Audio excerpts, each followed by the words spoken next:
Morning, Donny Walker here again. I forgot I had Mike Clark's 362 Husky here that I took the older OEM cylinder off of that I showed you guys in a previous video.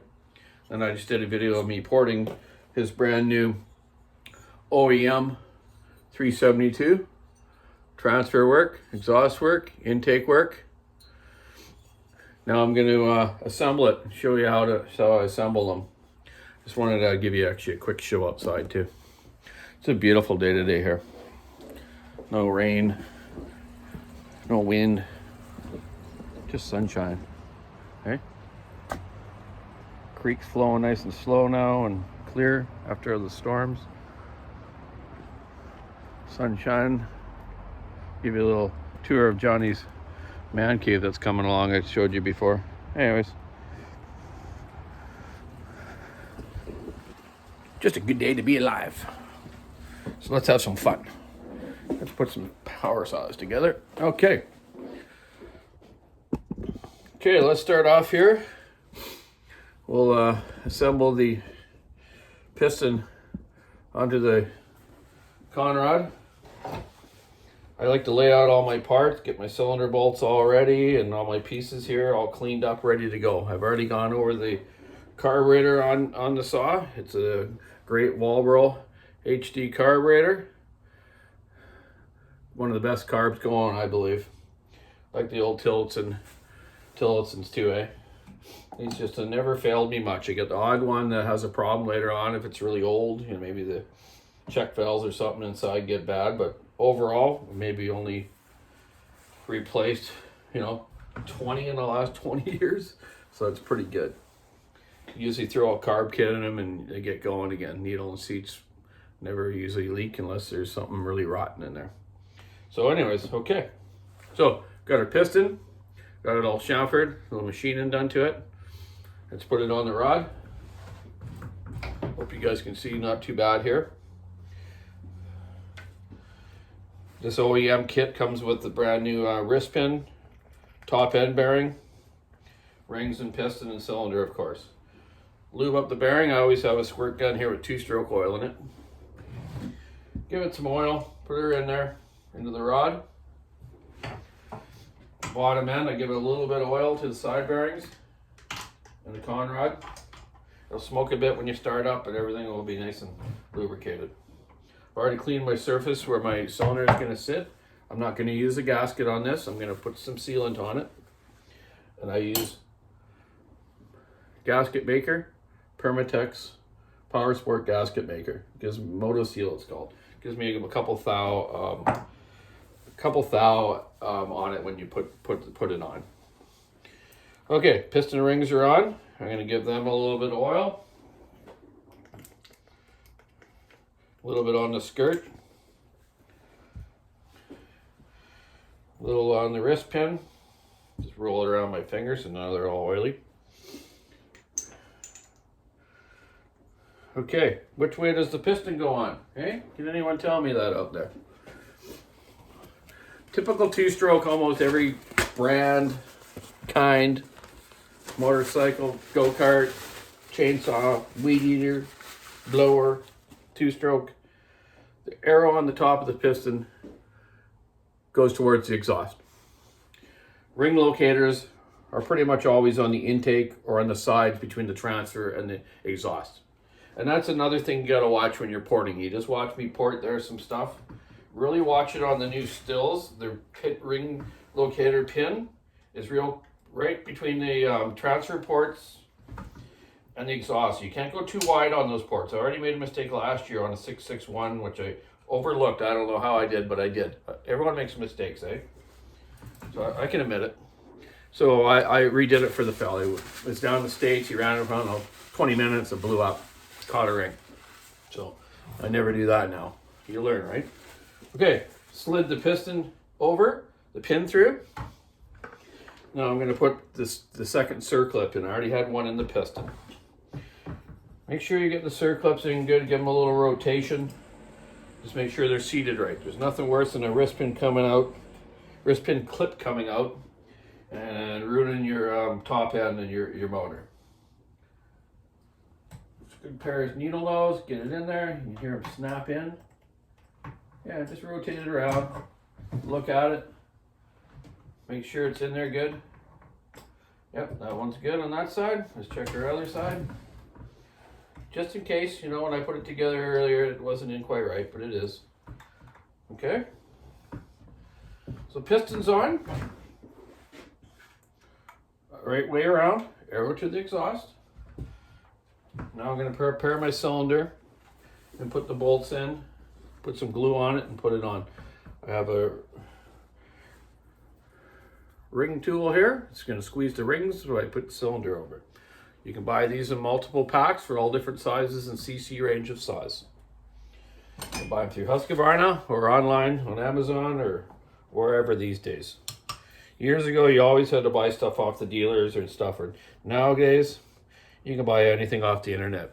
But support your local dealers. It's really good to do. It ain't that much more money either. Check your intake boots always. I've already checked this one. Make sure there's no cracks or rips, even though this thing's like brand new. You never know. Factory could have put it together wrong, or someone shoved a screwdriver through it or something. Okay, cylinder's all clean, ready to go. Put our clamp on.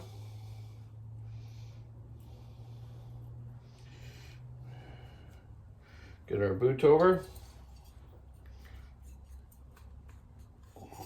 Use the same intake boot on the little 362 here that this was or is, and this 370, 365 and 372, all the same boot. Seems to fit pretty good.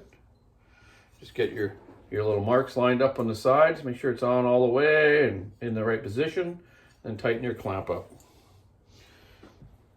One of the big failures on most chainsaws can be the intake boots.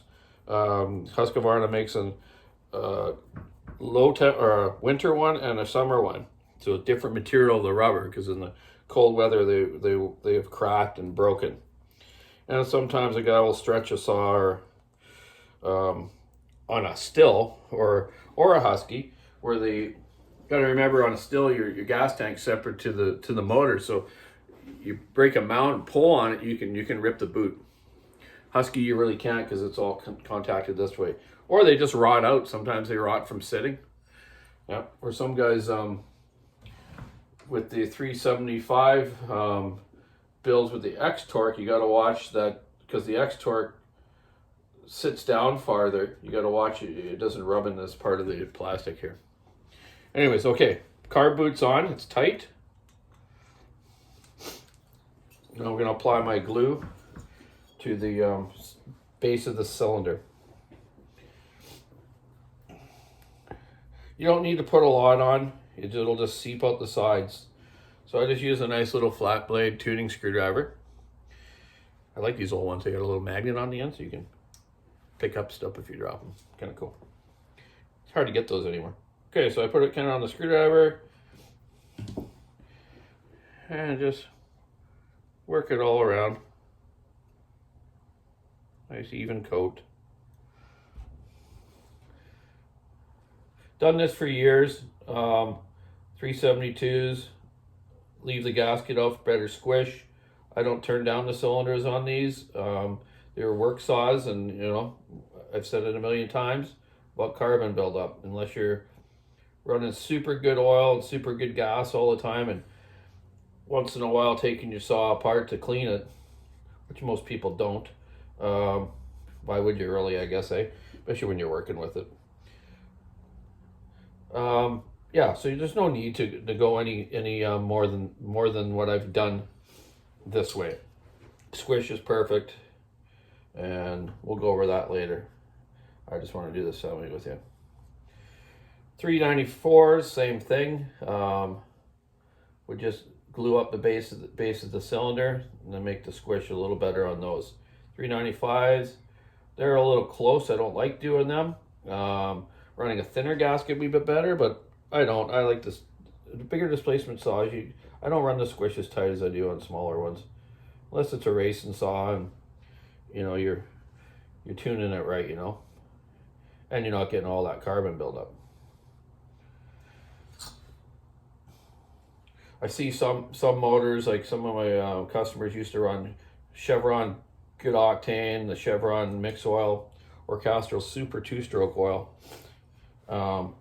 Never really had much carbon buildup with those, and never really any engine failures. And they always mixed up small amounts, so you're not having a big 45-gallon drum mixed up that sits around for months after month after month, and the octane going bad, or the oil and the gas separating, you know, a bit. Gotta keep it agitated. So I got my cylinder glued up. Let's put the cap back on the glue. Get my 4-cylinder bolts. I always make sure that the heads are clean in this cylinder bolts, so your Allen wrench fits in them right and you don't strip them. Even try to clean them when you take them apart too. Get a long pointed screwdriver and clean the heads out, and then pound the Allen wrench into it so it seats right. 4 screws. People probably want to know, what kind of torque do you do to the head screws, Donny? Well, I just do it by hand. It's kind of a built-in torque wrench here. I don't know, 160 inch-pounds, something like that. I asked my friend years ago from the factory, Magnus, what do you torque the cylinder down to? First click on my wrist on each corner. I'm like, okay. enough of that. Okay, cylinder's glued, bolts are in. I'm gonna put my ring compressor on here. Hold the rings down, in. Okay. Just set it so it's got about just above the top, holding the top ring in, but a lip there so the cylinder can just match up onto it. Some people use the little thing underneath, but I just use my hand. Push her down. There we go. Just be real careful you don't push too hard and get it off to one side or not. You can break your ring. Okay, so pistons on. Watch your pulse hose on these. Just kind of hold it up while you're pushing the cylinder down so you can get your boot into the right spot.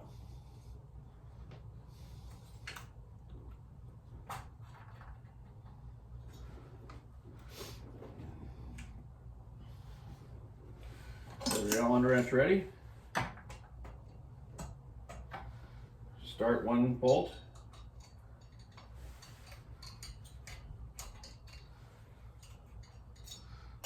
Start the other side one.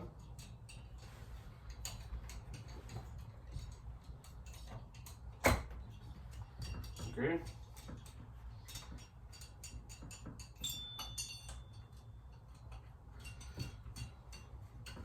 Now get them all down. Don't move it around too much so that glue sits in there nice and square on the base.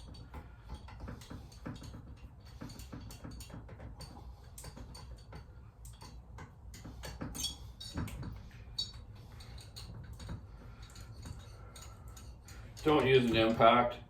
Do it by hand. You don't want to go over torque a corner. You can maybe break a corner or something if you went too hard. Go around each corner and get them kind of snug, then a final tighten. Like I say, just a good strong wrist. Give them a good torque. Okay, that's on.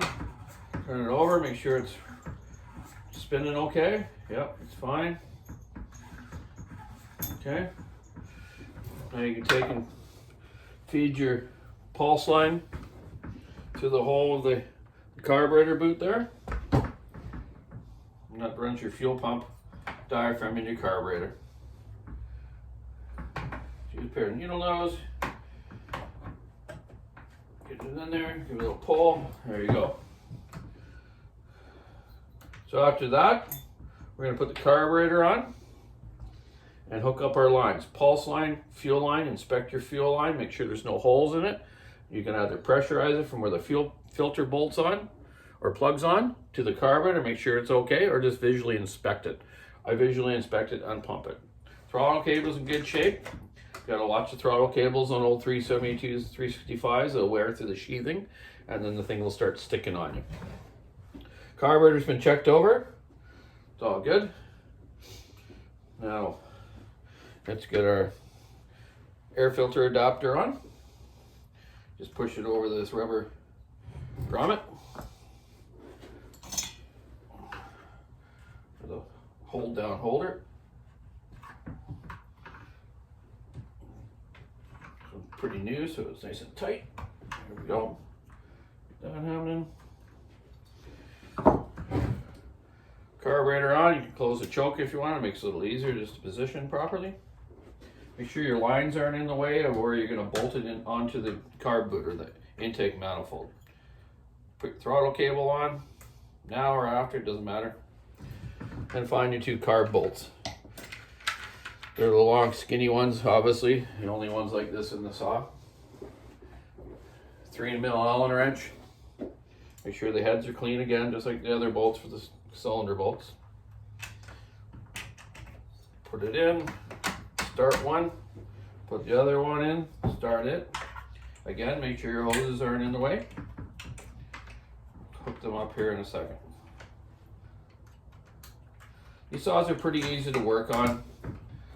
When I was changing a lot of crankcases over on 372s or 371s when they first came out, like I told you before, when we had a lot of cracking problems, I could take one apart and put it back together with the short blocks that Husqvarna provided me. I could do it in about 45 minutes, a complete tear down and put back together. It's because I got good tools, fast stuff. Yeah, pretty good. Guy should take its time though, probably more of an hour for most people or a bit longer.